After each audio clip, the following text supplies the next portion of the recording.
বন্ধুগণ নমস্কার। প্রথমে আপনাদের অনুরোধ করব আপনারা আমার চ্যানেলটি সাবস্ক্রাইব করবেন, ভিডিও লাইক এবং শেয়ার করবেন, কমেন্টস করে আপনাদের মূল্যবান মতামত জানাবেন। আজকের দিনে জিও পলিটিক্স বা গ্লোবাল পলিটিক্স যাই বলুন না কেন, সবটাই ওই ইরান, আমেরিকা, ইসরায়েলের যুদ্ধ চলছে, সেই কেন্দ্র করেই ঘুরপাক খাচ্ছে। সারা পৃথিবীর নিউজ চ্যানেল, সাংবাদিকরা, মিডিয়া সেই নিউজ নিয়ে সবাই ব্যস্ত আছে। তো আমিও এই নিউজটাই প্রায়শই করছি, কারণ এটাতে মানুষ অবিরত জানতে আগ্রহ যে কীভাবে যুদ্ধটা কোন পরিণতির দিকে এগোচ্ছে, এবং সবচেয়ে যেটা জানতে আগ্রহ সেটা হচ্ছে এই যুদ্ধটা কত তাড়াতাড়ি শেষ হবে। কারণ যেভাবে যুদ্ধ চলছে এবং যেভাবে সারা পৃথিবীর বুকে বহু রকমের ক্রাইসিস শুরু হয়েছে, সেখান থেকে কীভাবে মুক্তি পাওয়া যাবে। এখন কয়েকটা জিনিস দেখা যাচ্ছে, সেটা হচ্ছে ইরান যেভাবে স্ট্রেট অফ হরমুজ বন্ধ করে দিয়েছে, এবং সেখানে যেভাবে স্ট্রেট অফ হরমুজের নিচে ওয়াটার মাইন নাকি প্লেস করে রেখেছে, ফলে সেখান দিয়ে তাদের পরামর্শ সম্মতি ছাড়া তারা কিন্তু কাউকে পাস দেবে না, তাহলে সে সমস্ত জাহাজ কিন্তু তারা ধ্বংস করে দেওয়া, ডুবিয়ে দেবে। এর বাইরে তারা একটা মানে জলের মধ্যে কয়েকশো স্পিডবোট লাগিয়ে রেখেছে, সেখানে ড্রোন দিয়ে চলছে অথবা একজন দুজন সৈন্য দিয়ে চলছে, যার অবিরত ওই স্ট্রেট অফ হরমুজকে কিন্তু তদারকি করছে। ফলে সেখান দিয়ে সেইগুলোকে কিন্তু সহজে আমেরিকা কোনোভাবেই এখনও পর্যন্ত ধ্বংস করতে পারেনি, বা এখনও স্ট্রেট অফ হরমুজকে কিন্তু পুরোপুরি ডোনাল্ড ট্রাম্প বা আমেরিকার সৈন্যবাহিনী এখনও কিন্তু ওপেন করতে পারেনি। এবং যেভাবে ইরানের উপর আক্রমণ চলছে, ইরানে কিন্তু প্রত্যেকটা ব্যাপারে তার প্রতি আক্রমণ চলছে, এবং স্ট্রেট অফ হরমুজ বন্ধ হয়ে যাওয়ার ফলে হাজার হাজার জাহাজ, বলা হচ্ছে প্রায় 1,500-2,000 জাহাজ সেখানে হচ্ছে যে মাঝ সমুদ্রে আটকে আছে, তারা কেউ একদিক থেকে আরেক দিকে যাতায়াত করতে পারছে না। ফলে সারা পৃথিবীর বুকে তেল, গ্যাস, লিথিয়াম, অ্যালুমিনিয়াম, সার, ফার্টিলাইজার, যত সমস্ত জিনিস যাতায়াত করতো সব কিন্তু বন্ধ হয়েছে। ফলে একটা বিশাল ক্রাইসিস শুরু হয়েছে। এখন এই মুহূর্তে যে সবচেয়ে গুরুত্বপূর্ণ খবরগুলো মিডিয়াতে চলছে, বিভিন্ন দেশি বিদেশি মিডিয়াতে, আমি সেইগুলোই আপনাকে খুব সংক্ষিপ্ত আকারে বলছি। সমস্যাটা তো যা আছে সেটা কবে মিটবে কেউই এখনো জানে না। যদিও ভারতের মধ্যে চেষ্টা করেছে যে হরমুজ স্ট্রেটটাকে কীভাবে খোলা যায়, এবং তার জন্য আইএনএস বিক্রান্ত এবং তার সঙ্গে কয়েকটা যে সাবমেরিন ওনাকে তার পাশে পাঠিয়েছে, যাতে স্ট্রেট অফ হরমুজকে খোলার ব্যাপারে একটা বিশেষ উদ্যোগ নেয়। কিন্তু তার সাফল্য কী এসছে সেটা এখনও পর্যন্ত পুরোপুরি মিডিয়াতে এসে পৌঁছায়নি।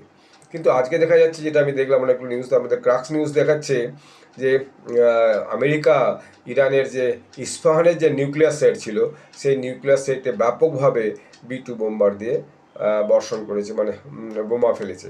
মানে ওটা পাহাড়ের নিচে বলছে বাংকার করে, সেখানে প্রায় ইউরেনিয়াম রাখা আছে, এনরিচড ইউরেনিয়াম, যেটা দিয়ে ইরান নিউক্লিয়ার বোম বানানো হয়েছিল, সেটা প্রায় নাকি 400 কেজি আছে। সেটা ডোনাল্ড ট্রাম্প যেভাবে হস্তগত করতে চাইছে বা নষ্ট করতে চাইছে, সেখানে হচ্ছে যে B2 বোম্বার দিয়ে ব্লাস্ট করেছে।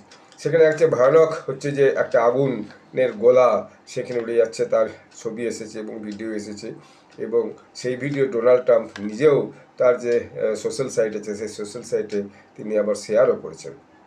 এর বাইরে দেখা যাচ্ছে ইরানও কিন্তু ছাড়ছে না। ইরানও যে ইউএসএ যে ওয়ার কমান্ড ছিল সৌদি আরবে, সেটা হচ্ছে গাট ব্লিজে, সেখানে 200 জন আমেরিকান সৌদি অফিসার, সৈন্য অফিসার, তারা সেখানে মিটিং করছিল।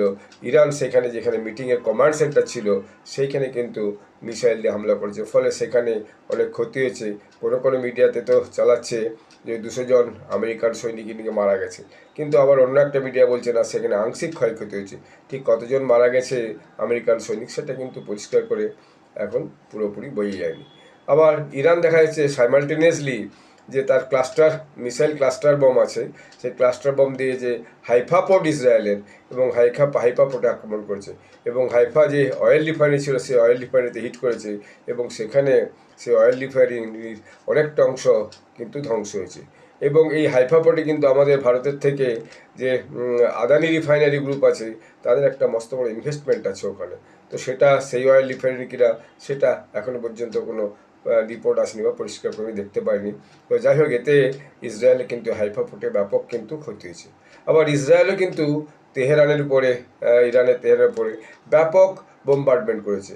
তো এইটা দুপক্ষের মধ্যে এইভাবে চলছে। এবং ইরানও দেখা যাচ্ছে যে আমেরিকার যে রাডার প্লেন ছিল সৌদি আরবে, সেই রাডার প্লেনটাকে আবার বম মেরে ধ্বংস করে দিয়েছে। ফলে দুপক্ষের মধ্যেই কিন্তু লড়াইটা একটা ভয়ানক পর্যায়ে পৌঁছেছে। কোনো কোনো আবার নিউজ এজেন্সি দিচ্ছে তো যে না, ডোনাল্ড ট্রাম্প নাকি ওই যেটা স্ট্রেট অফ হরমুজ যে নতুন প্রকারণ তিনি খোলার চেষ্টা করছিলেন সেটা নাকি তিনি ছেড়ে দিয়ে চলে যাবেন। এবং তিনি আজও একটা হচ্ছে যে ইয়ে করেছেন, নিউজ ব্রিফিং করেছেন। তো সেটা আমার পুরোপুরি শোনেন। এবং তার যে প্রেস সেক্রেটারি ক্যানুয়েল লিভিট সেও একটা নিউজ ব্রিফিং করেছে। তো ফলে আগামী দিনে এই যুদ্ধটা যে আরও কমছে না, ভয়ানক ভয়ানক পর্যায়ে পৌঁছাচ্ছে। এবং একটা তো ভিডিও এসছে দেখলাম, যেখানে ডোনাল্ড ট্রাম্প দাবি করেছিলেন যে ইরানের প্রায় 90% নাকি হচ্ছে যে মিসাইল নষ্ট হয়ে গেছে। তো ইরান সেরকমই একটা মেসেজ দিয়ে একটা মিসাইলের একটা বড় প্ল্যাকার্ড চিতিয়েছে যে the missiles of Iran not yet ended, সেটা একটা ওই ইরানি ভাষায় লিখেছে। তো সেটা একটা নিউজ চ্যানেল দেখাচ্ছিল। ফলে ইরানের যে মিসাইল প্রোডাকশন ক্ষমতা বা ইরানের যে মিসাইল সে কিন্তু নষ্ট হয়নি। এবং অনেকে বলছে যে যুদ্ধাস্ত্র এবং মিসাইল নাকি এখন রাশিয়া সাপ্লাই করছে। তো রাশিয়া সাপ্লাই করছে বলেই নাকি এটা বাড়ছে। এরই প্রেক্ষিতে বিপরীত দেখা যাচ্ছে ইউক্রেন আবার এসে সৌদি আরবকে সাহায্য করছে যে রাশিয়া যার পক্ষে থাকবে ইউক্রেন তার বিপক্ষে থাকবে, যেহেতু ইউক্রেনের সঙ্গে রাশিয়ার যুদ্ধ চলছে। এবং ইউক্রেন নাকি সৌদি আরবকে খুব সস্তার যে ড্রোন এবং আর্মস ড্রোন সাপ্লাই করবে, সেরকম একটা চুক্তি হয়েছে। ফলে এই দুপক্ষের মধ্যেই একটা ভয়ানক, সৌদি আরব তো আমেরিকা ইসরায়েলের পক্ষেই আছে কিন্তু সরাসরি যুদ্ধে যোগ দেয়নি, তো এরকম একটা অবস্থায় দাঁড়িয়েছে। পাকিস্তানের অবস্থা সবচেয়ে বেশি খারাপ, কারণ সৌদি আরবের সঙ্গে তাদের একটা আছে যে ডিফেন্স প্যাক্ট ছিল, যে কোনো দেশ আক্রান্ত হলে আমেরিকা এই সৌদি আরব বা পাকিস্তান অন্য দেশ তার পাশে দাঁড়াবে। কিন্তু সৌদি আরবে যেভাবে ইরান আক্রমণ করেছে, পাকিস্তান তার পাশে এসে দাঁড়ায়নি, উল্টে চুপচাপ থেকেছে। এবং তারা এখন আফগানিস্তানের সঙ্গে যে লড়াই চলছে সেটাকে একটা অজুহাত হিসেবে ফেস করছে। এবং সৌদি আরব নাকি পাকিস্তানকে বলেছে যে তারা নাকি $2-3 বিলিয়ন যেটা পাকিস্তানকে ধার দিয়েছে ইমিডিয়েট সুদ সমেত সেটা ফেরত দেওয়ার জন্য নাকি বলেছে বলে শোনা যাচ্ছে। এটা নাকি আবার মোহাম্মদ বিন সালমান যে সৌদি ক্রাউন প্রিন্স, তিনি নাকি কোনো একটা খবরে 2-3 দিন আগে বলেছেন বলে দেখছিলাম বা শুনছিলাম। তো যাই হোক, সব মিলিয়ে পরিস্থিতিটা ক্রমশ খুব জটিল জায়গায় পৌঁছাচ্ছে। সবাই এখানে শান্তির আশায় বসে আছে, সবাই এখানে চাইছে যত দ্রুত সম্ভব যুদ্ধ বন্ধ হোক, এই হানাহানি বন্ধ হোক, মানুষের মৃত্যু বন্ধ হোক, সে সৈন্য হোক আর সাধারণ মানুষই হোক, সম্পদের ধ্বংস বন্ধ হোক। কিন্তু সে আপনার কথা হয়তো কিছু হবে না, যা হবে সব বড় বড় নেতারা এবং যারা যুদ্ধ পরিচালনা করছে তাদের কথাতেই হবে। তো আমরা অপেক্ষা করব কবে এই যুদ্ধ শেষ হয়ে শান্তি ফিরে আসে এবং সব মানুষের কাছে যে ওই স্ট্রেট অফ হরমুজ খুলে যাবে, ওখান দিয়ে মালপত্র যাতায়াত করে সব মানুষের কাছে প্রয়োজনীয় মালপত্র পৌঁছে যায়, কারখানাগুলো আবার চালু হয়, বিভিন্ন যে র মেটেরিয়ালস হবে কারখানা চালু বন্ধ হচ্ছে সেসব খুলে যায়, এবং কৃষকের হাতে আবার ফার্টিলাইজার যাতে পৌঁছে যায় চাষবাসের জন্য, সেগুলো কিন্তু হওয়া এই মুহূর্তে সবচেয়ে বেশি জরুরি কাজ। তো দেখা যাক, আমরা অপেক্ষা করে আসি কবে এগুলো হবে। আবার কোনো নতুন আপডেট এলে আমি অবিরত এই খবরটা আপনাদেরকে জানাতে হবে। আপনারা সব ভালো থাকবেন, ধন্যবাদ।